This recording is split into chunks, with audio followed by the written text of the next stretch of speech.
Josie, I'm going to start this section of the podcast. And again, I still don't know really why I'm in a good mood about it. For the first time in absolutely ages, I got myself, well, not absolutely ages. I don't know why I said that. That's a complete lie. But for the first time for a while, I got myself a couple of, I got offered a couple of away tickets. And I thought, oh, yeah, I'll have some of that. So snapped them up nice and quickly because they can be like gold dust sometimes. Snapped them up nice and quick. Face value and all that sort of thing. The bloke was really nice. Transferred him the money. A friend of mine lives around the corner from him. Picked him up. Picked the tickets up for the game. He then posted them on Wednesday to me. I then realised I couldn't go to the game because I double booked myself, which was a bit of a shame. So, yeah, went about getting rid of the tickets again. And the tickets to the game, we're recording this on Tuesday morning. My mate sent them in the post last Wednesday, and the tickets turned up this morning.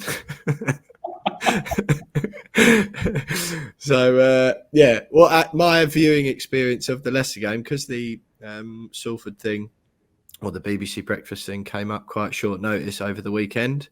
My viewing experience of the Leicester game on Sunday constituted post 5-hour drive back from Manchester in the rain, literally the whole way. Getting home, realised my flatmate had my house keys and he was at work at the office, so I was locked out the flat. Jumping in an Uber to meet my mates, not having been able to get changed.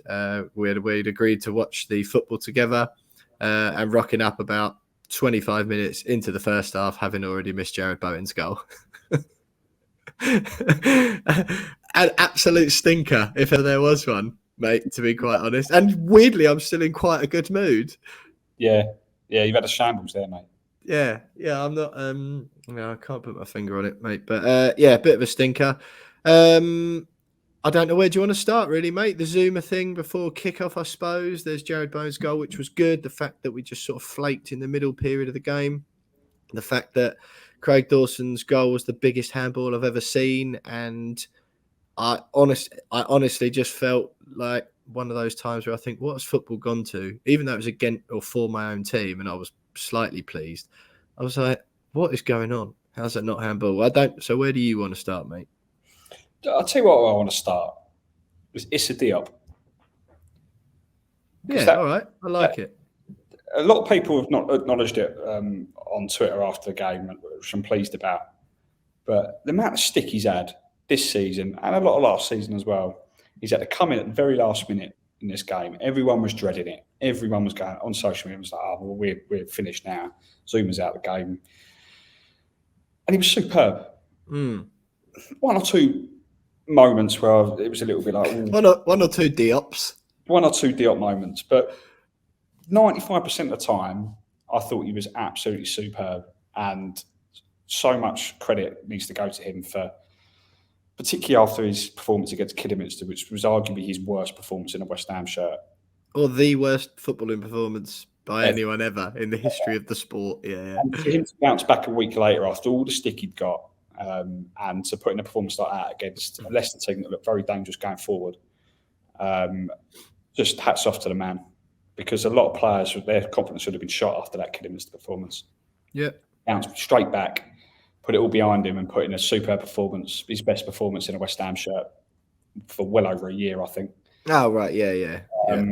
And just deserves a lot of credit, I think, because particularly when you consider the amount of stick he's had over the last year or so. Yeah, fair play, mate. Yeah, I like that from you there. Bit of positivity, bit of positive energy. First up in the section. Do you think it's interesting? I mean, you forgot to mention his absolutely 100% deliberate assist for Jarrod Bowen's goal as well. Yeah, as well. He got an assist. She's literally happy. I made me so happy for seeing it. Yeah. What a man. Absolutely loving it. Do you think then, Josie, interesting point on that just quickly, and on the Zouma stuff, I think whether it's on here or anywhere else, me and Jonesy have said what we feel about that.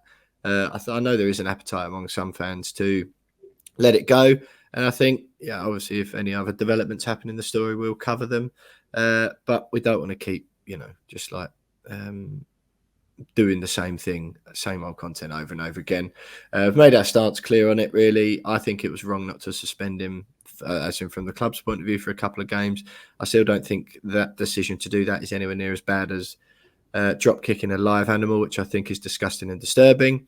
But, it is what it is. We are where we are. We said what we need to say and how we feel about it. If it develops again, we'll talk about it. If not, so any sort of perceived ignorance or moving on from the topic does not reflect how we feel about it. I think just content-wise, we've done a lot of that recently, and you just end up raking over old ground. So one last thing on that. Now I've said that, Jonesy, here's a question about the Zouma incident. Does Issa Diop's performance make a mockery of David Moyes' argument that he had to pick the best football team and blah, blah, blah, and his insinuation that, if Zouma hadn't played and Diop had against Watford, which was kind of his insinuation after the game when he said, I had to pick the best football team available to me. Does Diop's performance against Leicester make a bit of a mockery of that decision and show actually how he would have been quite all right to just take a moral stance on it and put him in for that game?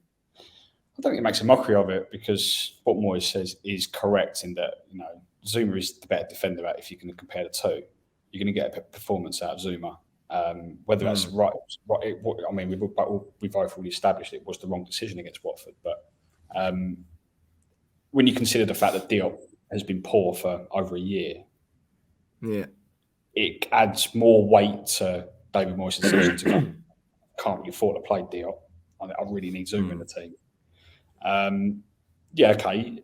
As I've already said, he performed very, very I happen to agree with you on that, by the way, mate. I just posed the question, but I happen to agree, You can't... the fact is that Zouma is a far better defender than Diop. Diop had one good game in 12 months. And it was a surprise, wasn't it? This performance was a complete shock to everyone. Yeah. It wasn't a surprise, but it was a surprise all the same. And I don't think it really justifies it or whatever. It just, I think he would much rather have had Zouma in the team against Leicester, regardless of Diop's performance. Yeah. If you're taking it as just a footballing decision, then maybe not. Fair enough, mate. Fair enough. The Zouma incident before the game, again, I was sort of in the back of an Uber urging him to go a bit faster to try and get me to the bar I was watching it in with my friends. So I was just following it on like blogs and stuff on my phone. Sort of few immediate conspiracy theories saying, he's been rattled by the home fans. I was like, I mean, of all sets of home fans you're not going to be rattled by, it's probably Leicester City fans. Blast him with goal music for Yeah. Well, to be fair, mate, they've been coming on the pitch punching players in the last couple of weeks, so maybe he was a little bit rattled. Did you make anything of that? I've not really got much of an appetite to make a big deal out of it. He was obviously ill, wasn't he? He's gone home ill. He's not going to have suffered from... I was watching the build-up on Sky, and after Graham Souness had proper gone in hard on him, like real... Saying he should be banned for the rest of the season, was it? Something like that, yeah, and said that if he was his teammate, wouldn't want to be in the same dressing room as him, and like proper... very exaggerated stuff. Unlike Graham Souness, actually, to go after. Yeah. Said, I hope his mental health's okay, because he'd taken it from all corners of the public for a week. Yeah. Again, deservedly. But yeah, you're right. Jeremy Garrick, like, fairly when questioned whether it might be something to do with his mental health because of the amount of abuse he's had publicly.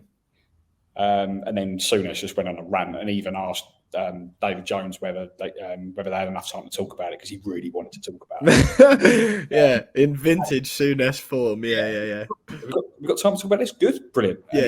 How long? Sorry, should we watch the game or should we just carry on talking about this? No, Graham, sorry, we have actually got to watch West Ham Leicester. But it was weird because, like, when 5 minutes before it'd been announced that he was out of the team, they weren't talking about it. It was as if, like, don't worry with the fact that Zouma's playing. We'll gloss over that. The moment it was revealed that he'd been taken ill and decided that he weren't going to play, it was like, right, now let's lay into him. It was a very, very odd way of going about the coverage, because you could tell that they wanted to speak about it, but decided they weren't going to speak about it until there was a story about Zouma in terms of he was no longer. That seems an odd decision. Yeah, it was very weird. As if it hadn't happened until he then. Oh, he's sick now, so they kind of glossed over it. They went, "Oh, here's the team." A lot happened around Zouma, of course, but he starts today against Leicester, and then that was it. And then they kind of moved on. And then 5 minutes later, it was, "Oh, Zuma's not playing now; he's been taken ill. Okay, well, let's go in on him." And it was a bit like, a bit of a weird way going about it, but peculiar. But yeah, and I don't agree with all the rubbish about him bottling it or fans getting on his back. I mean, he just dealt with that against Watford a few days earlier. Yeah, away grounds may be slightly different, mightn't they? But I sort of see where you're coming from. It is what it is anyway. Like, wish him well, innit? Hope he feels better soon. And like you said, really, I think just focus on kudos to Issa Diop for standing up or stepping into his shoes and performing admirably. Did he perform admirably though? West Ham, after going 1-0 up, fantastic goal from Jarrod Bowen. What superb form he's in. After that, I don't know what happened, which annoyingly was the majority of the part of the game that I had to sit and endure. It just seemed like Leicester, who haven't been able to, string 5 passes together in recent weeks, let alone like defend or attack with any form of balance or just perform well on a football pitch. All of us, it was so predictable, mate. It was so predictable. And we just made them look like Brazil. And they just got all this confidence back. And Cresswell, I mean, I don't know what it was with our defenders deciding that they wanted to play elbow ball or volleyball at the weekend. Aaron Cresswell, just baffling decision. Yeah, what the hell is he doing? And then he's like looking all confused afterwards. I was like, what the hell are you looking at? That was the biggest Stonewall pen I've ever seen. And why are you like got your elbows up at eye level, you peculiar bloke? Yeah, so that made me laugh. Obviously, like, decent pen. They showed the old Sky graphic, didn't they, before? And it was, here's the last 8 of Yuri Tielemans' penalties, all to the keepers, right? Yeah. So he steps up to take it, and I'm like, well, Fabianski's obviously going to dive that way, surely. And somehow he still saved it. I couldn't really work out if it was a really good penalty or what. It was just annoying. So I was like, well, I know what's going to happen here. Good penalty. It was a good penalty. Yeah, all right, fair enough. But yeah, as far as the West Ham side of things go, then just had a little bit of I don't know if a meltdown is the right terminology to use, but it wasn't very good, was it, after taking the lead? It was just like annoying and frustrating. Yeah, it didn't really feel like Leicester were going to get back into it until Aaron Cresswell. They did. Until Aaron Cresswell forgot that he wasn't the goalkeeper. Yeah. Corner and gave away that penalty at the end of the first half. They didn't really threaten it. They went forward a little bit, but it felt like us going in at 1-0 at half time would have been fair. But no, we probably were on top for the first 20 minutes. And then we allowed them back into it, but only not like to the point where they were really threatening us, and then give away a penalty. But the second half was really worrying because you had Coufal literally pooing his pants every time Harvey Barnes got the ball. he was woeful, wasn't he? At one point, Harvey Barnes running into the area, and Coufal just stopped and let him run past it. Yeah, go on, Harvey. It was like, well, I'm not going to tackle you because you're going to get past you and give away a penalty. Yeah. And I can't tackle you because you're too good. So I'm just going to let you run past me, literally, while you're technically on the 6-yard box. Yeah. A fair play to Moyes for hauling him off, by the way. You knew he was going to come off. Like, it was just it was embarrassing every time he got the ball. And then Cresswell had a minger as well, didn't he, though? Cresswell was having a nightmare. Antonio just didn't look that fussed. Just for a change. It's now, 2 goals in 19 games for us. Not the kind of form you want from your only striker. Declan Rice was just struggled to really deal with anything that Leicester did. Yeah, Declan Rice struggled to really deal with the fact that he was doing 4 other players' jobs, as he flipping always seems to be. He was powerless to Leicester getting on the ball and driving forward because he was the only one doing anything in midfield or trying to do something. Yeah. But even then, he didn't have his best game in the West Ham shirt. Craig Dawson and Diop were probably our 2 best players on the pitch, barring Jarrod Bowen, who was just his usual self, which is great to see. Fornal was quiet, Lanzini ineffective. Ben Rama looked good when he came off the bench, looked a little bit dangerous. But other than that, it was just a real. It was so obvious that the decision not to buy someone in January is beginning to show because they look knackered. All of them look knackered, and I think that's what it boils down to. It's just tiredness, and it's and I think that's the worry, isn't it? That it's already become a pattern, and there's not really any sort of. It's not like we've got an injured player waiting to come back. I've got Ogbonna, but that's not going to be this season, is it? And he doesn't really affect the game further up the pitch, does he? No. It's not. You just need some players to rediscover some form. But yeah, I think a lot of it probably is just a bit of tiredness, a bit of burnout, or whatever. How much, by the way? I mean, this is one of the classic. This is for the people who say hate football. Who was it earlier on who bought us a beer and said hate football, love the podcast? This is going to be for them. Harvey, So Harvey Barnes sounds like someone who was in Blazing Squad. That sounds like the name, a Blazing Squad name, if ever I've heard it. I mean, I can't remember all of them off the top of my head. I think there was what was the well famous one? I mean, there was like 14 of them, so you think I'd be able to remember one. One went on Love Island, didn't he? I can't remember, mate. They were all from my area. Were they? So are you just saying you can't remember because you were pals with all of them and you were the only person? you were the only person from where are you from? Woodford, yeah, who didn't get into Blazing Squad. They were from Chingford, which is what 10 minutes down, 10 minutes away from Woodford. What? Every single one of them was from Chingford. I'm pretty sure. One of their first songs called Friday Hill, I think it was. There's an actual road in Chingford called Friday Hill. Really? Kenzie was the famous one I was trying to think of. Spike E, Reaper, Rocky B. Kenzie, actually, I accidentally spilled beer on him in a nightclub in Epping. Did you? He weren't too pleased about it. And I was absolutely buzzing. So I was like, oh, yeah, I poured beer over that guy. Yeah. But yeah, he weren't too pleased. And yeah, a few people had to put him away. I literally just accidentally barged into him. Mate, these names are absolutely superb. Melody, Crazy, Flavour, and then Joe Williams. Oh dear. Anyway, enough Blazers Squad chat. Anything else then on the Leicester game, Jonesy, that you need to get off your chest, or that sort of don't know, sticking with you since the game? Oh, sorry, we've got to do the Dawson's goal. I mean, all right, West Ham got a point. I'm pleased we got a point. I know decisions will go against you, blah blah blah. Sorry, but that is handball. He literally elbowed it in the goal. Like that's it. There isn't really a discussion, actually, mate. I mean, I'm going to let you talk, but still. When I saw the replay straight away, I was like, "Oh, they'll give that," because the new law states if it hits the sleeve, it's a goal.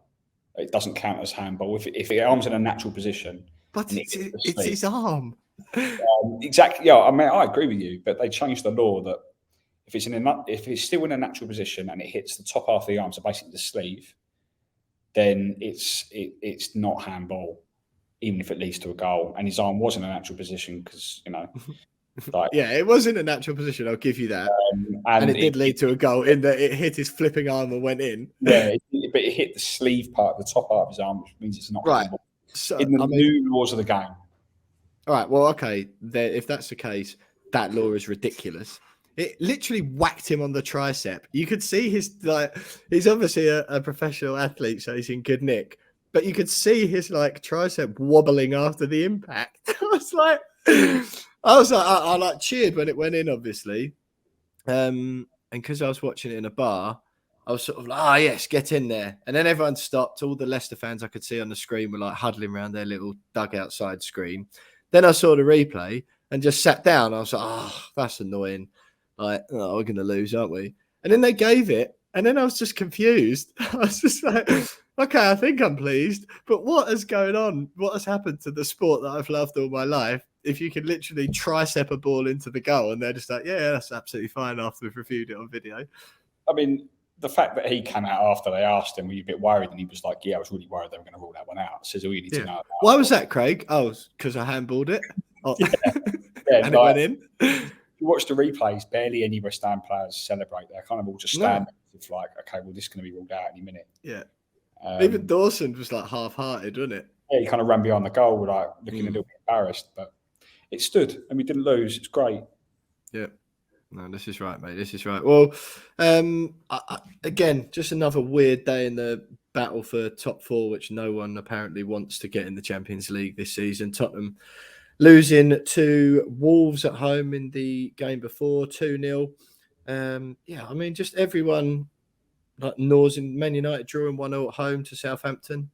Obviously, Arsenal didn't play because they were due to play Chelsea, who went off to the Club World Cup in Abu Dhabi. But yeah, I mean, obviously Wolves are in that race as well. But yeah, no one really fancies finishing in the Champions League spots by the looks of it, mate, do they?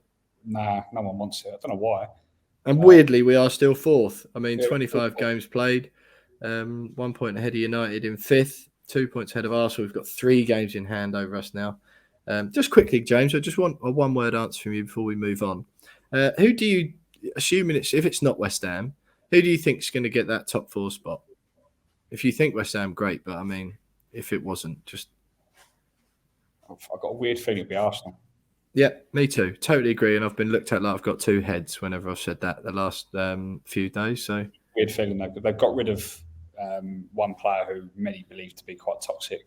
Okay, it was winning him. Yeah, I really think that they could do it, which is annoying, really, isn't it? Yeah, it's quite annoying. Yeah. Right, mate. I think that was good. We are still fourth, which is good. It's a point away from home. The nature of it was somewhat baffling. We do look tired, but hey, unbeaten in 3 though, mate. Kidderminster, Watford, and Leicester. What a team! Yeah, now we're playing world beaters Newcastle on Saturday, which is exactly. Well, look, we'll get.